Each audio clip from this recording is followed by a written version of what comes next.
오늘 본문과 말씀은 제가 지난 그라티아 오토하프팀 몽골 선교 단기 선교 기간 때 현지에 있는 교회 성도님들과 또 교도소에서 함께 나누었던 말씀입니다. 그래서 오늘은 선교 보고 겸 그때 나누었던 말씀을 우리 성도님들과 다시 한번 나누려고 하는 것입니다. 이 시간 전해지고 또 선포되어지는 이 말씀을 통해서 연약하고 부족한 우리를 찾아오시되 끝까지 찾아오시는 우리 주님의 크고 놀라운 사랑을 우리 모두가 함께 알아가는 귀한 시간이 되기를 간절히 소망합니다. 오늘 본문의 말씀은 예수님께서 하셨던 비유의 말씀입니다. 그리고 이 비유에 나오는 등장인물들이 있습니다. 누구입니까? 먼저는 아버지가 등장하고 또 첫째 아들과 둘째 아들이 이 비유 안에 등장하고 있습니다. 그래서 이 비유의 말씀을 이 첫째 아들 중심으로도 말씀을 나눌 수가 있고 또 둘째 아들에 대한 이야기로도 이 말씀을 나눌 수가 있으며 또 아버지에 대한 이야기로도 이 말씀은 나눌 수 있고 또 설교가 되어질 수 있는 본문입니다. 마음 같아서는 하나하나 다 살펴보면서 나누고 싶지만 오늘 이 시간에는 우리가 잘 알고 있는 둘째 아들과 또 아버지를 중심으로 하여서 함께 하나님의 말씀을 나누는 시간을 갖도록 하겠습니다. 우리가 성경을 볼 때 이 성경에 나오는 예수님의 비유들을 해석할 때는 이 비유의 대상이 누구고 또 이 비유를 예수님께서 어떠한 상황에서 하셨는가라고 하는 것을 파악하는 것이 상당히 중요합니다. 예수님께서 누구에게 왜 이 비유의 말씀을 하셨는가라고 하는 것이죠. 오늘 본문 앞에 나오는 누가복음 15장 1절부터 2절을 우리 한번 함께 읽어보도록 하겠습니다. 시작. 모든 세리와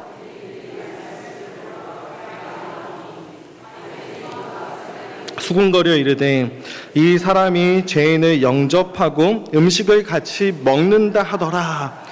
이러한 이야기가 있고 나서 예수님께서 잃은 양과 드라크마와 또 잃어버린 아들에 대한 비유를 하시기 시작하는 것입니다. 즉 이 비유는 예수님께서 바리새인들과 서기관들 그리고 모든 세리들과 죄인들이라고 하는 이 두 가지 그룹들에게 하신 비유의 말씀이다라고 하는 것입니다. 그렇다면 이 비유에서 첫째 아들이 나타내는 그룹이 어디일까요? 바로 바리새인들과 서기관들이겠죠. 그렇다면 둘째 아들이 나타내는 그룹은 어디일까요? 세리와 죄인들이다라고 할 수가 있습니다. 이 당시에 세리라고 하는 그룹은 이스라엘 백성들이 공동체 안에서 죄인의 대표로 여겨졌던 무리들이었습니다. 아무도 이 세리들과 친구를 하려고 하지 않았고 그 누구도 이 세리들과는 함께 시간을 보내려 하지 않았던 것입니다. 그리고 무엇보다도 모든 사람들이 이 세리들을 향해서 무엇이라고 이야기를 하냐면 너희들은 하나님으로부터 결코 구원을 받을 수 없는 그러한 종류의 죄인들이다 라고 거기 있는 많은 사람들이 그들을 향해서 손가락질하고 비난했던 것입니다. 우리가 이 사실을 염두에 두고 오늘 본문의 말씀을 함께 나누고 살펴보도록 하겠습니다. 오늘 본문의 비유를 우리가 보면 이렇게 시작합니다. 한 마을에 있는 한 아버지에게 두 아들이 있었습니다. 그런데 그 두 아들 중에 둘째가 아버지에게 이러한 요구를 하는 것입니다. 우리 12절 함께 다시 한번 읽어보겠습니다. 시작. 그 둘째가 아버지에게 말하되 아버지여 재산 중에서 내게 돌아올 분깃을 내게 주소서 하는지라. 아버지가 그 살림을 각각 나눠 주었더니 아버지요, 아버지의 재산이 있는데 그 재산 중에 나에게 돌아올 이 몫을, 분깃을 내게 주십시오라고 이 둘째 아들은 아버지에게 요청하고 있는 것입니다. 그런데 우리는 이 말씀을 볼 때 어떻게 이 말씀을 생각할 때가 맞냐면 이 둘째 아들이 원래 나에게 떨어져야 하는 그런 유산이 있는데 그것을 지금 나에게 조금만 먼저 빨리 챙겨주십시오 라고 요구한 것으로 우리는 이 말씀을 이해할 때가 많은 것이죠. 제가 신대원을 다닐 때 가장 많이 갔던 곳이 어딜까요? 도서관, 서점 이렇게 얘기하고 싶지만 축구장을 가장 많이 가긴 했습니다. 하지만 이 축구장 다음으로 많이 갔던 곳이 학교 교내에 있는 솔로몬 서점이라고 하는 곳이었습니다. 책을 사지 않을 거면서 괜히 가서 종종 책을 구경하기도 했던 것이죠. 그런데 이 책을 구경하다가 어느 한날에 한 책의 제목이 눈에 딱 들어온 것입니다. 어떠한 책이냐면 케네스 베일리라고 하는 학자가 쓴 중동의 눈으로 본 예수님의 비유라고 하는 책이었습니다. 이 케네스 베일리라고 하는 이 학자는 예수님 당시에 이 고대 근동 지역을 연구하는 학자였고, 그 학자가 이 책을 통해서 누가복음에 기록되어져 있는 예수님의 비유들을 연구하고 기록해 놓은 책이었던 것이죠. 그 책을 읽어보면 이 본문을 이야기하면서 이 학자가 현재 이제 고대 근동에 있는 지역의 한 사람에게 이 탕자의 비유, 잃어버린 아들의 비유를 들려주면서 이렇게 질문합니다. 당신이 사는 그 마을에 이렇게 아버지에게 재산을 요구한 사람이 있습니까? 라고 질문을 하죠. 그리고 이에 대한 대답이 무엇이냐면 전혀 없습니다 라고 대답을 합니다. 그래서 이 케네스 베일리가 다시 묻습니다. 이렇게 요구하는 것이 과연 가능합니까? 절대로 안 되죠. 그렇다면 혹시 어떤 사람이 그런 요구를 했다면 어떠한 일이 벌어집니까? 아버지는 틀림없이 이 아들을 때릴 것입니다. 왜 그렇습니까? 그 요구는 아버지가 죽기를 바란다라고 하는 뜻이 되니까요. 이 재산을 달라, 아버지가 죽기 전에 재산을 달라라고 요구하는 것은 이 당시 고대 근동의 문화에서는 아버지 제발 죽어주십시오 라고 하는 이야기가 된다라는 것입니다. 그런데 지금도 이런데, 지금보다도 더 율법에 대한 규정이 심했던 2000년 전의 예수님 당시의 시대에서는 이 이야기를 이스라엘 사람들이 들었다라고 우리가 한번 생각을 해봅시다. 그 당시의 문화와 배경에서 생각해 본다면 이 탕자의 비유, 잃어버린 아들의 이야기는 상당히 충격적인 이야기였던 것입니다. 이것은 있을 수 없는 일이었고 또 이해할 수 없는 이야기였으며 절대로 있어서도 안 되는 그러한 이야기가 되었던 것입니다. 우리가 구약 성경 신명기 21장 18절부터 21절을 보면 이런 말씀이 있는데 우리 함께 조금은 길지만 함께 읽어보도록 하겠습니다. 시작. 완악하고 패역한 아들이 있어 그의 아버지의 말이나 그 어머니의 말을 순종하지 아니하고 부모가 징계하여도 순종하지 아니하거든. 그의 부모가 그를 끌고 성문에 이르러 그 성읍 장로들에게 나아가서 그 성읍 장로들에게 말하기를 우리의 이 자식은 완악하고 패역하여 우리의 말을 듣지 아니하고 방탕하며 술에 잠긴 자라 하면 그 성읍의 모든 사람들이 그를 돌로 쳐 죽일지니 이같이 내가 너희 중에서 악을 제하라. 그리하면 온 이스라엘이 듣고 두려워하니라. 여기서 20절에 말하고 있는 완악하고 패역하며 우리의 말을 듣지 않고 술 취하고 방탕하고 술에 잠긴 이 아들이 과연 누굴까요? 둘째 아들인 것이죠. 그리고 그 당시에 이러한 페류나는 어떻게 처리하냐면 마을에 있는 모든 사람들이 이 페류나를 돌로 쳐 죽일 수가 있었던 것입니다. 율법이 그것을 규정했다라는 것이죠. 율법은 이러한 자들을 정죄하고 율법에 따라서 이러한 자들에게 돌에 맞아 죽는 사형에 해당된다라고 선언하고 있는 것입니다. 아버지가 살아있는데, 버젓이 아버지가 지금 숨을 쉬고 있는데 아버지에게 자기가 받을 돈을 상속해달라 라고 하는 것을 아까도 말했지만 아버지 제발 죽어주십시오 라고 하는 말이라 그랬습니다. 이것은 폐륜에 속했던 행동이었죠. 그래서 이 요구를 듣는 사람들이라면 이 폐륜아에 대해서 반드시 분노해야 하는 것이며 이 아들을 반드시 돌로 쳐 죽여야 한다는 것입니다. 결코 요구해서는 안 될 요구를 이 아들은 지금 이 아버지께 하고 있다라고 하는 것입니다. 그런데 이 이야기를 들었던 이 아버지의 반응이 이상합니다.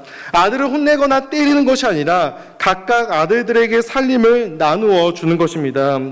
그런데 이 둘째 아들이 또 어떻게 하냐면 이 유산을 가지고 먼 나라로 갈 수 있는 재산으로 바꾸는 것입니다. 그리고 그 재산을 가지고 먼 나라로 가는 것이죠. 왜 그럴까요? 이 아들은 정말로 자신의 아버지가 싫었던 것입니다. 아버지의 다스림 아래, 아버지의 영향력 아래 있기가 싫었던 것입니다. 그래서 그는 아버지에게 재산을 요구했고 그 재산을 받아서 이것을 돈으로 바꿔가지고 가져갈 수 있는 것으로 바꿔서 그 재산을 들고 아버지를 떠나 먼 나라로 그가 갔다라고 하는 것입니다. 사랑하는 우리 성도 여러분, 저는 이 말씀을 보면서 우리 인간의 첫 타락이 생각이 났습니다. 여러분, 창세기 3장을 보면 아담과 하와가 타락하는 장면이 기록이 되어져 있습니다. 그런데 이 타락하는 사건에서 뱀이 하와를 유혹할 때 어떻게 유혹하냐면 네가 이 열매를 따서 먹으면 하나님처럼 된다라고 유혹을 합니다. 하나님처럼 된다. 여러분, 하나님처럼 된다라는 것이 무엇일까요? 이것은 바로 하나님의 영향력, 하나님의 다스림, 하나님의 간섭과 통치에서 벗어나는 존재가 되고 싶다라고 하는 것입니다. 더 이상 나는 하나님이 없어도 되는 존재가 되고 싶다라는 것이죠. 마치 이 아들이 아버지가 죽기를 바랬던 것처럼 인간의 첫 번째 타락도 그러했던 것입니다. 그렇게 아담과 하와는 선악을 알게 하는 나무의 열매를 따 먹은 것이죠. 사랑하는 우리 제2가족 성도 여러분, 그렇다면 우리는 어떠합니까? 여러분, 하나님이 정말로 좋으십니까? 여러분, 하나님의 통치와 하나님의 다스리심이 정말로 좋으신지요? 하나님께서 내 삶 가운데 하나하나 간섭하시는 게 정말로 좋으십니까? 우리는 종종 이 하나님의 통치와 간섭을 받기 싫어하는 것 같습니다. 왜 그럴까요? 내 욕심과 내 생각과 하나님의 뜻은 다르기 때문이죠. 내가 내 마음대로 나의 인생을 살고 싶은데 하나님은 내 마음대로 내 인생을 살아가는 그런 인생이 아니라 하나님의 뜻대로 하나님의 통치 아래 살아가는 인생 우리에게 원하시기 때문입니다. 그래서 하나님이 내 안에 내 인생에 간섭하시는 것이 우리는 때로 싫습니다. 그런데 웃긴 거는 동시에 무엇을 원하냐면 하나님이 주시는 축복은 또 받고 싶다라는 거예요. 그 유산은 우리가 받고 싶다라는 것이죠. 하나님의 말씀대로 살아가고 하나님의 뜻대로 살아가며 하나님의 다스림과 영향력 아래 살아가는 것은 싫지만 하나님께서 나에게 축복을 주시고 하나님께 나에게 엄청난 물질적인 축복을 주시는 것은 우리가 원하지 않냐라는 거예요. 많은 돈을 벌기 원합니다. 사업이 잘 되기 원합니다. 우리의 자녀들이 다 승승장구하고 좋은 대학에 가고 좋은 직장을 얻고 남부럽지 않은 배우자를 만나기를 원하지는 않냐라는 거예요. 그런데 정작 그 하나님이 내 삶을 통제하는 것은 싫고 하나님을 사랑하고 이웃을 사랑하라라고 하는 그런 어려운 요구들을 내게 하지 않으셨으면 좋겠고 그렇게 나는 그분의 뜻대로 살아가기를 원치 않을 때가 우리 안에 많지 않냐라는 것입니다. 물론 저는 우리 하나님께서 우리가 이 땅에서 행복하게 살아가길 원하신다라고 생각을 합니다. 그래서 우리가 원하는 그런 축복을 주시는 분도 우리 주님이시고 하나님이시다라고 하는 것도 저는 믿습니다. 그런데 문제가 무엇이냐면 하나님의 얼굴은 구하지 않은 채 하나님의 임재와 하나님의 다스리심은 구하지 않은 채 이 아들처럼 이 둘째처럼 하나님이 주시는 유산 아버지가 주는 축복만을 우리가 구하고 있지는 않은지 이 말씀 앞에 우리 또한 우리의 모습을 되돌아보아야 할 것입니다. 이 둘째 아들이 딱 그런 모습이라는 거예요. 아버지는 싫고 아버지의 영향력과 다스림 안에 있는 것은 싫은데 그래서 우리 아버지를 죽은 것처럼 여기고 싶은데 동시에 무엇입니까? 아버지의 유산은 탐이 난다라는 거예요. 아버지만이 나에게 줄 수 있는 오직 아버지로부터만 얻을 수 있는 그 좋은 것들은 내가 다 누리고 갖고 싶다라는 것이죠. 그런 둘째 아들, 이 둘째 아들이 어떻게 되었습니까? 행복하게 잘 살았을까요? 여러분, 우리는 이 이야기를 너무나도 잘 알고 있기에 둘째 아들이 어떻게 되었는지를 다 알고 있습니다. 그는 요즘 우리가 말하는 것처럼 꽃길만 걷길 바랐겠지만 그렇지 않았던 것이죠. 그는 아버지의 모든 유산을 다 허비합니다. 아버지의 모든 재산을 다 허랑방탕하게 낭비하는 것이죠. 그 결과 이 아들이 어떻게 되죠? 궁핍하게 되어집니다.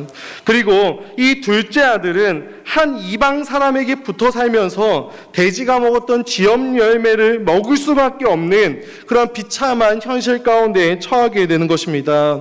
사랑하는 우리 성도 여러분, 이 아들은 유대인이었을 것입니다. 당시의 유대인에게 가장 불결하다고 여겨졌던 동물이 무엇이냐면 돼지였던 것이죠. 유대인들은 돼지가 불결하다라고 여겨져서 돼지고기를 먹지 않았고 돼지가 있는 곳 근처에도 가지 않았습니다. 제가 군대에 있을 때 제가 아직도 기억이 나는데 제가 논산훈련소 29연대 232번 훈련병이었습니다. 그런데 231번 훈련병, 저랑 늘 같이 다니는 친구가 있는데 그 친구의 종교가 무엇이었냐면 제칠을 안식교예요. 그래서 신학생인가 제칠을 안식교가 한 달 내내 붙어 다녔는데 제가 그 친구를 생각하면 아직도 감사한 게 있어요. 돼지고기를 안 먹었어요. 그래서 그 군대에 돼지고기 그 한 점이 너무 귀한데 야, 너 돼지고기 안 먹을 거면 많이 받아서 날 줘. 하면서 제가 다 뺏어 먹었던 그런 기억이 있어요. 그리고 이처럼 이 유대인들은 이 돼지고기가 불결하다 여겨져서 고기를 먹지 않았는데 지금 이 둘째 아들이 어떻게 됐냐면 돼지가 먹는 이 지엄 열매, 그들이 불결하다고 여기는 이 돼지가 먹는 이 열매를 먹는 아주 비참한 상태, 유대인들의 입장에서 보았을 때 가장 비참한 처지에 이 둘째 아들이 놓여지게 된 것입니다. 저는 예전에 제가 이렇게 단정해 보여도 가출이라는 것을 몇 번 해본 적이 있습니다. 제가 초등학교 6학년 때부터 이렇게 한 두어 번 했던 것 같은데 저도 이 아버지의 영향력이 싫었던 거예요.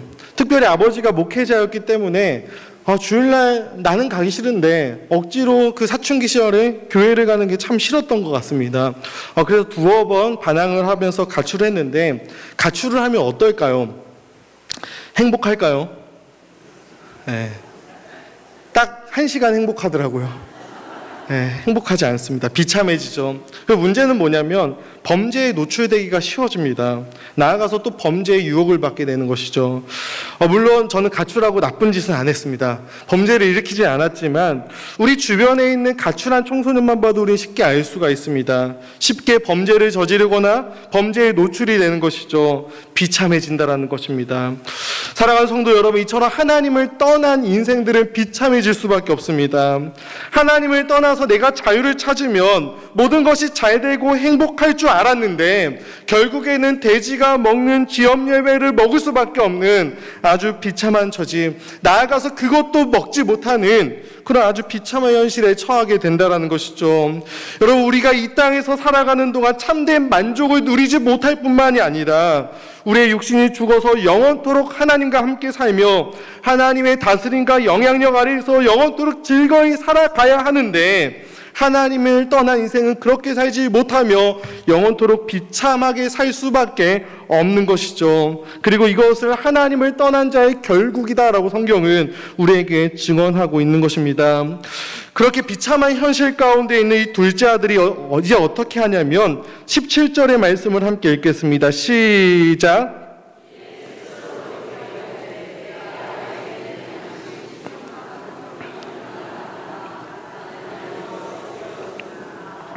이 17절에서 이에 스스로 돌이켜라고 이야기를 합니다. 우리는 이 부분을 보면서 이 둘째 아들이 드디어 정신을 차리고 회개했구나라고 생각하는 경우가 많고 또 그렇게 설교되어지는 설교들도 많은 것이죠. 그런데 이 말을 조금 더 정확하게 번역하고 해석하면 그냥 자기 자신을 돌아보다라고 번역을 할 수가 있습니다. 무엇이냐면 지금 자기의 현실을 되돌아보니까 내 삶이 너무나도 비참한 것입니다. 그래서 우리가 생각하는 그런 성경적인 회개를 한 것이 아니라 그냥 내 자신의 모습을 보니까 내 삶이 너무나도 비참하니까 아버지의 집이 생각이 나는 것이죠. 그 집으로 가고 싶은 것입니다.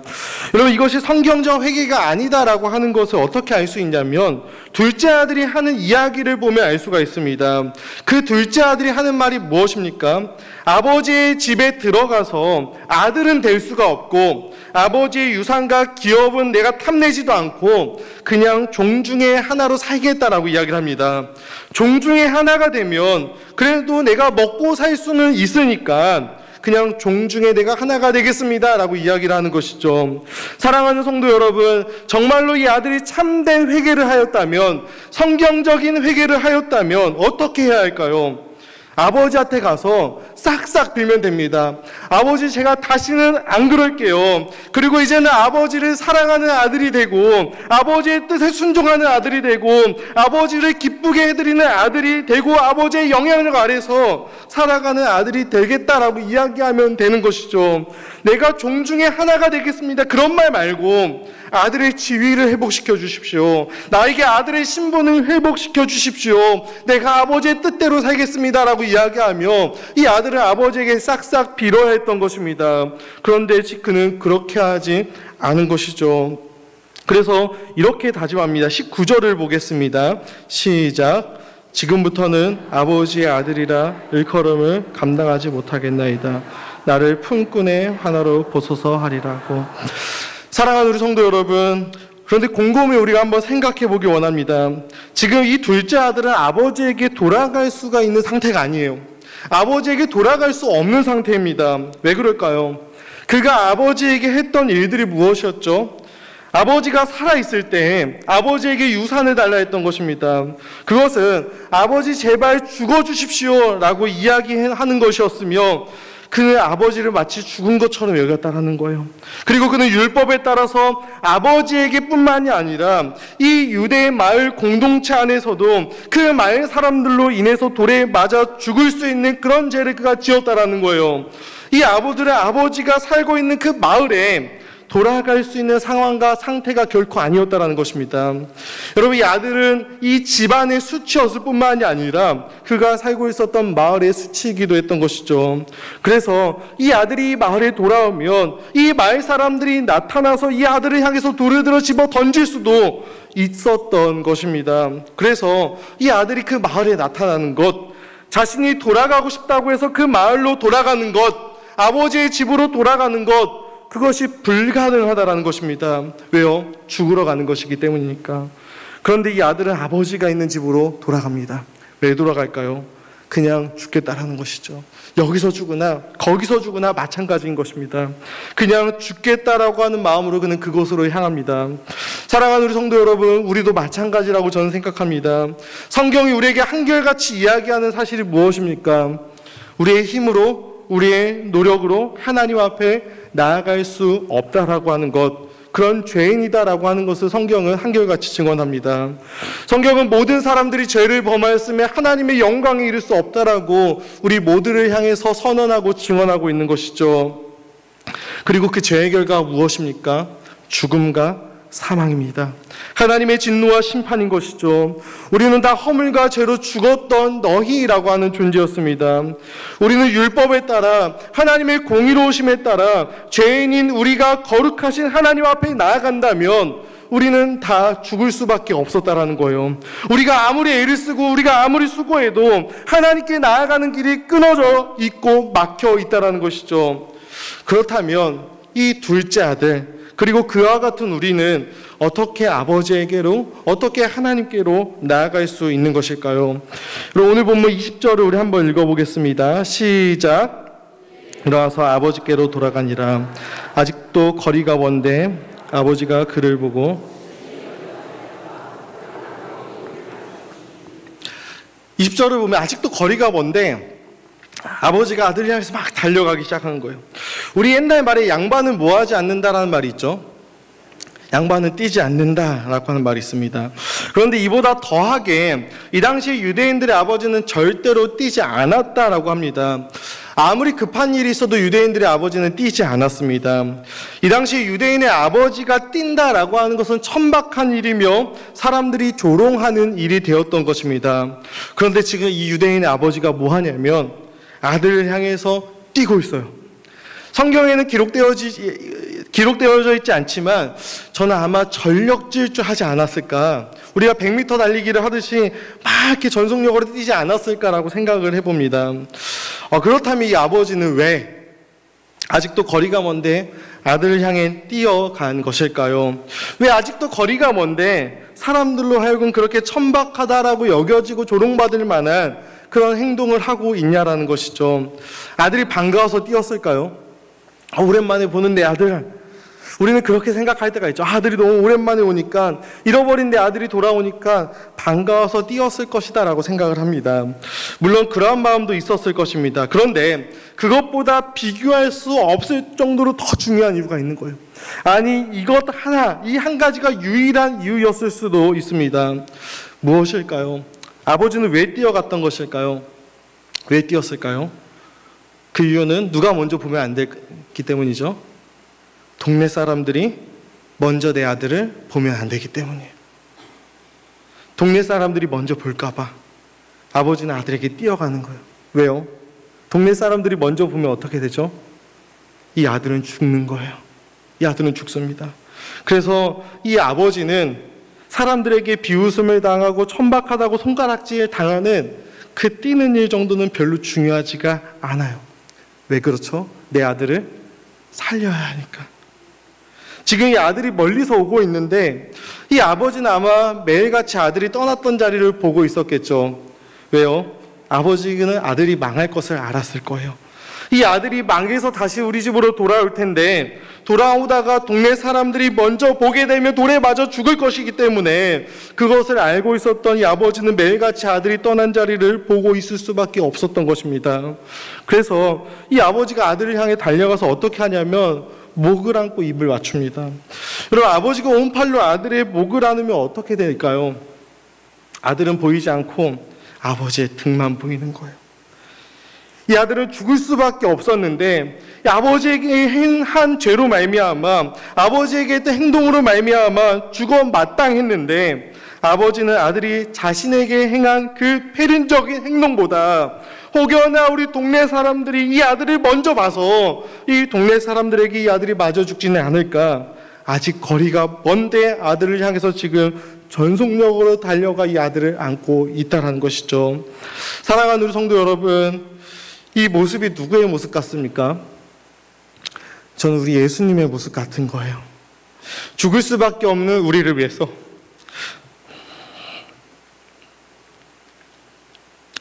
죽어 마땅한 우리를 위해서 예수님께서 이 땅 가운데 달려오셨습니다. 우리를 찾아오셨고 우리의 모든 죄를 끌어안고 죽으신 것이죠. 그렇게 우리의 모든 죄를 끌어안으신 예수님 때문에 우리의 죄가 가려지고 우리가 살아나게 된 것이죠. 그렇다면 이 비유가 우리에게 보여주고자 하는 것이 무엇일까요? 아들의 힘으로는 아버지께 갈 수 없다라는 거예요. 그래서 아버지가 아들을 향해 찾아 내려오셨다라는 것이죠. 사랑하는 우리 제2가족 여러분, 우리도 마찬가지입니다. 우리의 힘으로 하나님께 나아갈 수 있는 사람은 결코 없습니다. 우리가 율법을 지키려고 하면 할수록 느끼는 게 무엇입니까?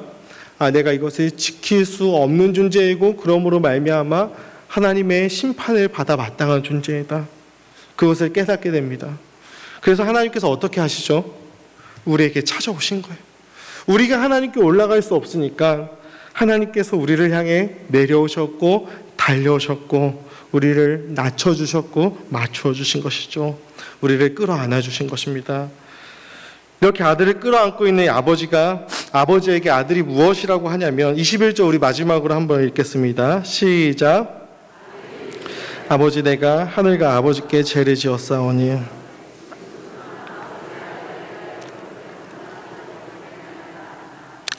그런데 이 말은 이미 18절에서 이 아들이 계속해서 연습했던 말이었습니다. 아버지를 만나면 이 말을 해야겠다라고 연습했던 것이죠. 그런데 이 말을 들은 아버지가 어떻게 하냐면 이 말에 별로 관심이 없어요. 이 21절의 아들의 말에 별로 관심이 없어 보입니다. 심지어 이 아들은 지금부터는 아버지의 아들이라 일컬음을 감당하지 못하겠노라, 나를 품꾼의 하나로 보소서 라고 18절에 연습했던 이 준비했던 말도 못해요. 연습하고 준비했던 말을 끝까지 못합니다. 아버지가 아들의 말에 별로 관심이 없는 거예요. 그렇다면 아버지는 무엇에 관심이 있을까요? 아들에게만 관심이 있는 거예요. 네가 내 아들이란, 이것이 중요한 것이단다. 지금 아버지는 자신의 잃은 아들, 잃어버렸던 이 아들이 돌아온 것에만 관심이 있고 이것으로 인해서 기뻐하고 잔치를 베풀고 있는 것이죠. 그리고 그 이유에 대해서 성경은 20절에 아버지가 아들을 치근히 여겼다라고 이야기를 합니다. 불쌍히 여겼다라는 것이고 긍휼히 여겼다는 것이고 다른 말로 하면 사랑했다라는 것이죠. 이것 말고는 이유가 없는 것입니다. 아버지가 아들을 사랑했기 때문에. 왜요? 내 아들이니까. 그 사랑 말고는 설명할 수 있는 것이 없는 것이죠. 사랑하는 우리 성도 여러분, 말씀을 마치겠습니다. 이 비유가 다 맞춰졌을 때 이 비유를 듣고 있었던 죄인들과 세리들이 어땠을까요?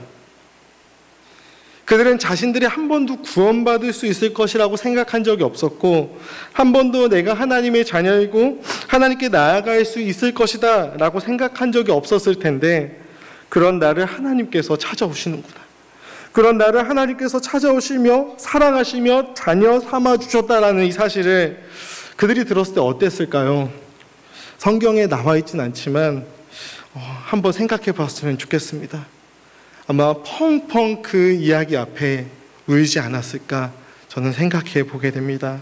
사랑하는 우리 귀한 성도님들, 오늘 이 시간에 여기 모여있는 우리 모두에게 이렇게 찾아오시는 그 하나님의 사랑을 느낄 수 있는 시간이 되길 소망합니다. 하나님은 우리를 찾아오시는 분이십니다.